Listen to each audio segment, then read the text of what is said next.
Welcome everybody, thank you for tuning in today to the loamwolf.com. We have another exciting long-term review. Today we are going to be looking at the Rocky Mountain Altitude Powerplay C70.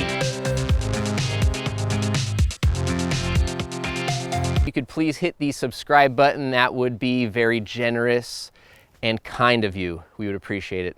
Thank you very much. Okay, we're gonna get this done and out of the way really quickly. We had a motor failure deep in the woods of Tennessee. We sent that drive unit back to them for diagnosis. They were gonna look into it and see what was going on. The error codes that they were seeing on the screen weren't quite giving us enough info to diagnose anything there. So what we did do is get a new drive unit from Rocky Mountain. We did that install. It was a pretty quick and easy process, not all that hard. I think anyone that's halfway mechanically inclined could get it done. Obviously, when you're dropping this kind of coin on a bike, not something you want to do after 100 miles, but the folks at Rocky said there was an electrical component inside the motorboard and that essentially, I guess it shorted out, or there was some sort of an issue that developed. Now, as far as putting consumers and viewers at ease, Rocky told us that these issues were very limited to early pre-production bikes, and they do have a assembly and test protocol that would have detected and discarded the unit we received in the assembly line before it ever went out. So rest assured, that is not an issue that Rocky has been seeing with their consumer bikes and should have been limited to pre-production units only. We were one of the very few, if not the only people that they had heard this from, so I'm guessing that you probably aren't gonna have that issue. Nevertheless, we wanted to put that out there. Since putting in the new motor, we've had no issues. Bike has run perfectly, a lot more miles, a lot more riding and abuse, and the bike is holding up strong. Getting into the motor, it is the most powerful with 108 Newton meters of torque. It is an absolute monster on the climbs. It is a rock crawler, steep vertical hill climb challenge winning machine. It doesn't have that effortless boost feel that like a Bosch system might have in turbo, and even sometimes a Shimano system when you're just doing that soft pedal and it just floats up the trail. This bike, you definitely need to have a bit more input. So I would say that you're likely to get a better workout and kind of maintain some of that strength in the legs on this system with the ease of adjustability here in the Jumbotron, which is really cool, and the controller on the bars. You can modify both the boost assist levels as well as how fast or slow the power comes on and the amount in which it comes on.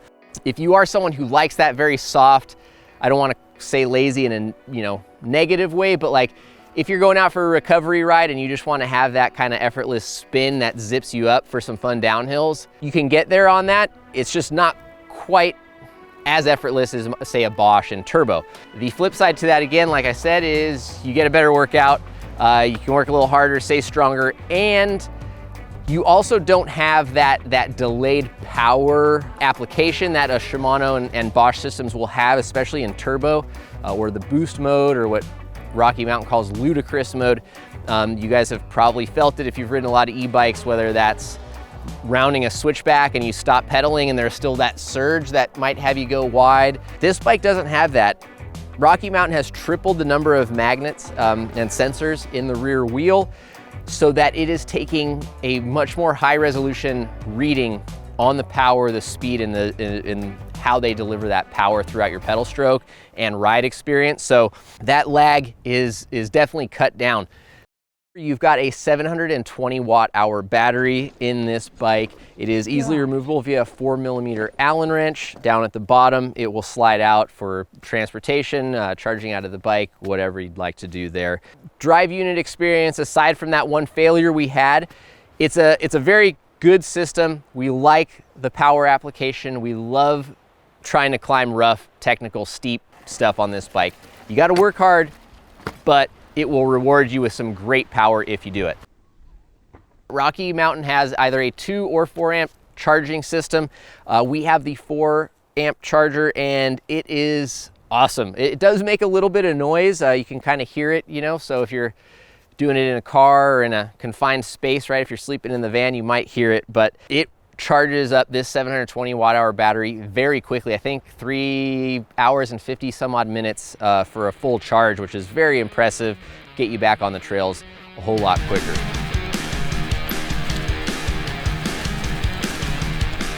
So to match a completely redesigned battery and drive unit, Rocky Mountain has completely redesigned this frame. It is longer reach, slacker head tube angle, steeper seat tube angles, all the stuff that you would expect as brands grow and learn more about aggressive e-mountain bikes and how aggressive e-mountain bike riders want their bikes to fit, feel, and perform on the trails.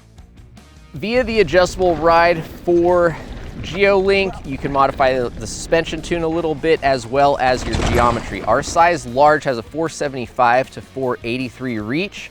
Head tube angle goes from 63.5 to 64.3 degrees, and your seat tube angle will go from 75.5 to 76.3 degrees. Also, something worth noting on this bike are the relatively short chainstays. In that 437 range, it is definitely a little bit of a shorter rear end compared to a lot of other bikes in this kind of 160, 170 enduro e-bike market. Now that does make for a very short rear end, navigating tight, twisty terrain, switchbacks, going through flat rock gardens, that sort of stuff. That shorter rear end will be nice. You do have an adjustable chip in the rear end here at the dropout where you can lengthen or shorten the chainstays as well. We've kept it in the short position for all of our riding, as we typically like a little more playful and active bike. But some of the riders who are very tall or maybe like a very long bike may take note with that. From a suspension standpoint, this bike has a bit of a mid-high pivot suspension platform. The anti-squat, as I said, has been increased quite a bit. The support has been increased as well, so this bike will maintain its ride height quite a bit better than previous generation. It has just a little bit more platform, again, support when you're pushing off of corners, when you're trying to preload the bike, whether that's to pre-jump something or landing a drop in a corner or a berm. The bike definitely feels a lot better with that slightly more rearward axle path from the mid-high pivot. You're also seeing a big increase in small bump sensitivity as well as square edge compliance, something that we have complained about on some Rocky Mountain bikes in the past. It's definitely improved on this bike and something we're honestly very happy to see an improvement on. So now that we've done a quick flyover on the bike, if you want a more in-depth and detailed video, we will link our tech check that we did on this bike many months ago when it first came out. There's a lot more in-depth information there, as well as an interview with Ken Paris, who is vital in the development of this bike. So check that out if you really want to take a closer look into all the specs and features to be found. Cons. It rides a little bit heavy in certain scenarios, not always. It gets off the ground relatively well. Bunny hopping, pre-hopping, whatever you want to do. It does a pretty good job, right? At 53.5 pounds or so, it's far from the lightest bike, but it rides pretty lively and sprightly. Where we noticed that weight or perceived weight, I can't quite tell if it's got a high center of gravity because of where that motor's at. I don't think so, because it does have a pretty substantial bottom bracket drop, which we'll get to another con momentarily. But when you're trying to do real quick direction changes on a trail that's fast, and like say there's just like some quick little S-turns where you're trying to snap the bike back and forth, it requires a lot more effort and energy. There were definitely times where I was like, man, I feel like I just did that corner on 3 different bikes and I just tried to do this little playful flick snap through these corners, and I felt like I did it on this bike and I was doing a whole lot of that, but the bike was not really doing it.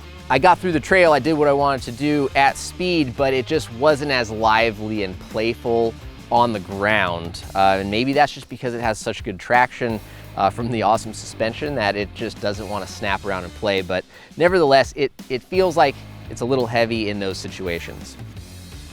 So next up on our list of cons would be the 34mm bottom bracket drop combined with a 170mm crank arm length. Huge fans of 160s on e-bikes, maybe even 165s if we have to. 170s, no, can't do it. especially with a bike that's got a pretty significant bottom bracket drop. We found ourselves hitting this bike quite a bit, and we weren't even running it in the low slack position. So that's something I think could definitely be improved on. Maybe the bottom bracket drop wouldn't be that bad if it had 160 cranks on it, but nevertheless, those are 2 criticisms in 1.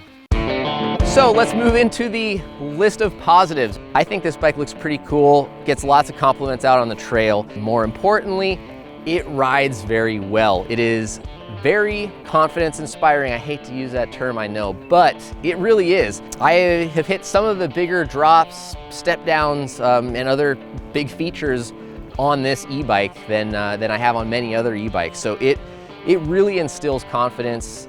It has many of our test riders wanting to go faster, push harder, send it deeper, charge through rock gardens with their brakes on less. So you name it, this bike really wants you to push it harder and yourself harder, which is absolutely one of the biggest strengths, I would say, of this bike. Going along with that strength, I would say, is the suspension tune. It has got a nice progressive curve to it. I don't even know that I have bottomed this bike out. If I have, it has not been very hard. And like I said, there have been some fairly large drops, some pretty big step downs to some harsh landings, and this bike just keeps on going along with speed. The power, 108 Newton meters of torque, awesome. Climbing this bike is definitely a lot of fun. It is, like I said earlier, more of a workout, but when it comes time to try to clean the most techie, steep hill climbs, this bike's got a ton of power. Jumbotron is also a very cool feature. I like the pretty sleek, stealthy control here on the handlebar. Using the walk mode is super easy and intuitive. I like that you can customize the power on the fly very easily. What you can toggle through, you don't have to have an app. Updates can be done here. Everything is very easily navigated, easy to figure out here on the Jumbotron and in this system, and that's something that I think is a major pro of this bike. Love the XT brakes, XT drivetrain is great. Cushcore inserts is very cool. I don't know if any other brands are speccing Cushcore inserts, and I think a bike of this weight, of this caliber, this type of riding, it's gonna be awesome. And as you can see in our riding, right, there's a lot of high speed and sometimes not so high speed riding over very sharp lava rocks. We've never had a flat. And you know what? I think these rims are in almost perfect shape as well. And we're not even big Cushcore prophets, right? Like, we've never installed our own set. None of our personal bikes have it, but having them pre-installed in this bike might have us think twice about putting some in our own bikes here in the future. I think the geometry on this bike is pretty solid. Some may take issue with the short rear end. I kind of like it. I think it makes it a little bit more playful and agile. The reach is super comfortable for me at 5'11". I love 475 to 480, and this bike is right in that spot. So overall, I'm quite pleased with this bike. I think Rocky Mountain has done a great job improving a bike that a lot of people liked already in the past, and I think the people that didn't like it probably will want to come back and take a look at this thing, as many of the issues that folks had, like ourselves, right? I mean, we thought it was cool and there were some neat features, but it wasn't a bike we loved or would necessarily say like, you got to go out and get one. Whereas like now, this bike, I would definitely say should be on people's lists. The improved small bump sensitivity, the big square edge hit compliance, the battery range, the reduction in noise and reverberation from the motor, all things that make this bike greatly improved from its predecessor and make it easy for us to say you should take one out for a test ride if you can. Thank you guys very much for watching. We greatly appreciate it. Thanks to Rocky Mountain for sending us this bike. It will be coming with us next month to our e-bike shootout. Don't forget to stay tuned for that. Subscribe to the channel. Turn on the notifications so you don't miss it. We're gonna be dropping a lot of very cool content around that shootout. Without you guys leaving comments and views and subscribing to the channel, we wouldn't be lucky enough to be out here riding bikes and telling stories. So thank you guys very much. We appreciate you, and we hope to see you out on the trails.